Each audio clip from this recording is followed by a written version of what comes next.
నమస్కారం అందరికీ.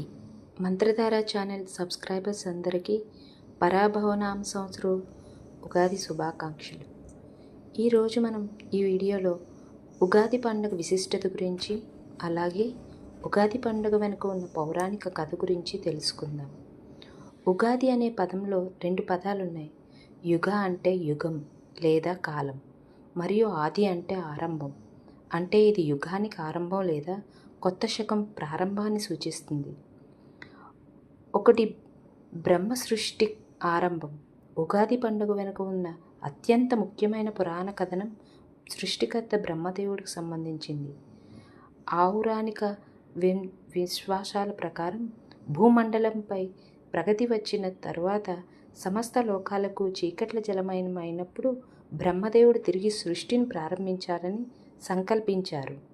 సృష్టి ఆరంభం బ్రహ్మదేవుడు చైత్రశుద్ధ పాడ్యమి రోజున సూర్యోదయం వేళ సరిగ్గా ఈ ఉగాది రోజునే సమస్త సృష్టిని, కాలం, గ్రహాలు, నక్షత్రాలు, జీవరాశులు తిరిగి ప్రారంభించాలని పురాణాలు చెబుతున్నాయి. ఈ రోజు నుంచి మనం సత్యయుగం ప్రారంభమైందని కొందరు నమ్ముతారు. అందుకే ఈ రోజుని సృష్టి ప్రారంభ దినంగా భావించి పూజిస్తారు. పంచాంగ శ్రవణం సృష్టి మొదలైన రోజే కాబట్టి ఈ రోజు నుంచి కొత్త సంవత్సర లెక్కలు, ఫలితాలు మొదలవుతాయి. అందుకే ఉగాది నాడు కొత్త సంస్కరణ పంచాంగాన్ని పూజించి ఆ సంవత్సర రాజ్య ఫలాలు, వర్షాలు, పంటలు వంటి వివరాలు తెలిపే పంచాంగ శ్రవణం జరపడం ఆనవాయితీగా వచ్చింది. విష్ణుమూర్తి ప్రభావం మహావిష్ణు అవతారాల్లో కూడా ఉగాదికి సంబంధం ఉంది. విష్ణుమూర్తి అతదయ వల్లనే బ్రహ్మదేవుడు సృష్టిని తిరిగి ప్రారంభించాలని పురాణాలు చెబుతున్నాయి. కలియుగాదికి ప్రస్తుతం యుగమైన కలియుగం ప్రారంభమైన రోజును కూడా ఇదేనని కొందరు పండితులు నమ్ముతారు.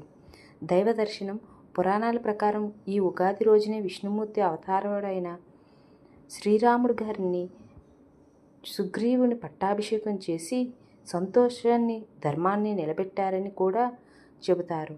అందుకే ఉగాది రోజున ఆలయాల్లో ప్రత్యేక పూజలు నిర్వహిస్తారు. ఉగాది పచ్చడి షడ్రుచుల సమ్మేళనం. ఉగాది పండుగల అత్యంత విశిష్టమైన సాంస్కృతిక దృక్పథం కలిగిన అంశం ఉగాది పచ్చడి. ఈ పచ్చడిలో 6 వేరువేరు రుచులు, షడ్రుచులు ఉంటాయి. చెడు అనేది వేపపూలతో లభిస్తుంది, కష్టం, బాధ, దుఃఖానికి ప్రతీక. తీపి అనేది బెల్లంతో లభిస్తుంది, సంతోషం, ఆనందానికి ప్రతీక. పులుపు అనేది చింతపండు గుజ్జుతో లభిస్తుంది, ఇబ్బంది, నిరాశకు ప్రతీక. కారం అనేది పచ్చిమిర్చి లేదా కారంతో లభిస్తుంది, ఆగ్రహానికి, కోపానికి ప్రతీక. వగరు అనేది మామిడికాయ ముక్కతో లభిస్తుంది, కొత్త సవాళ్ళు, ఆశ్చర్యానికి ప్రతీక. ఉప్పు అనేది ఉప్పుతో ప్రారంభం, ఉప్పుతో లభిస్తుంది, జీవితంపై ఆసక్తికి ప్రతీక.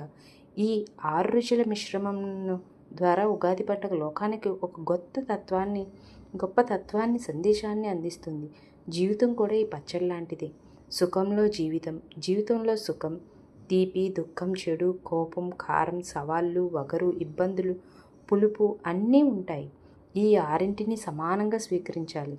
ఆనందం వచ్చినప్పుడు పొంగిపోకుండా, కష్టం వచ్చినప్పుడు కృంగిపోకుండా ప్రతి అనుభవాన్ని ధైర్యంగా స్వీకరించాలని, జీవితం పరిపూర్ణంగా ఉంటుందని ఉగాది పచ్చడి తెలియజేస్తుంది. ఉగాది కేవలం నూతన సంవత్సరం పండగ మాత్రమే కాదు, ఇది సృష్టి ఆరంభాన్ని, కాలానికి, ప్రకృతి కృతజ్ఞతలు చెప్పే పండుగ. ఇది మనిషి జీవితంలో ఎదురయ్యే షడ్రుచులను అనుభవించి ముందుకు సాగమని ప్రోత్సహించే ఒక తత్వమైన సందేశాన్ని ఇచ్చే గొప్ప వేడుక. ఇలా ఉగాది పండుగకు మనకు కొత్త ఆశలు, కొత్త ప్రారంభాల సందేశాన్ని ఇస్తుంది. ఈ వీడియో మీకు నచ్చినట్లయితే లైక్ చేయండి, మీ అభిప్రాయాలను కామెంట్లో చెప్పండి. మంత్రధార ఛానల్ సబ్స్క్రైబ్ చేసి మరిన్ని ఆసక్తికరమైన వీడియోల కోసం మా వెంట ఉండండి. ఈ కొత్త సంవత్సరంలో మీ అందరికీ ఆనందం, ఆరోగ్యం, ఐశ్వర్యం కలగాలని కోరుకుంటూ మరొకసారి మీ అందరికీ ఉగాది శుభాకాంక్షలు. ధన్యవాదాలు.